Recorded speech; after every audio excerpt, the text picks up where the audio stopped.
Joy was the kind of woman Lagos men turned their heads for, the type that looked expensive without even trying. Her waist was curvy in the right places, her skin always glowing, her wigs always fresh, and her perfume always announcing her before she even entered a room. Everywhere she went, she looked like she belonged to the world of luxury. In fact, in Lagos, Joy was seen as one of those babes that had already made it. The kind of woman people assumed had a rich father, a powerful boyfriend, or a big business. But what nobody knew was that Joy's entire life was carefully constructed. A lie polished with lip gloss, filtered pictures, rented apartments, borrowed designer bags, and a lifestyle she could not afford. Joy wasn't living soft life. Joy was acting soft life. Every morning, she woke up in a shared apartment she didn't pay for. She dressed up like a queen, but behind the curtains of her perfect life, she was constantly struggling to survive. Her expensive-looking clothes were mostly borrowed, her pictures were taken in places she didn't belong, her restaurant outings were funded by debt and pressure.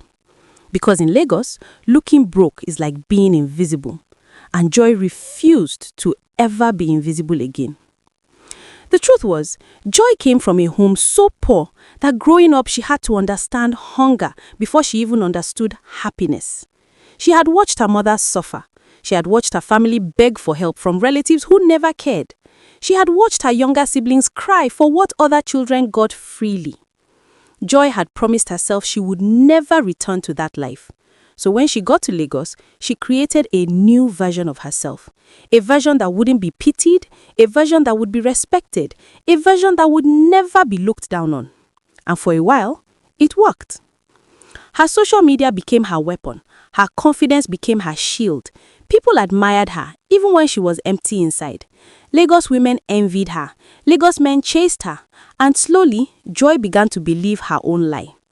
Until one day, the lie almost collapsed.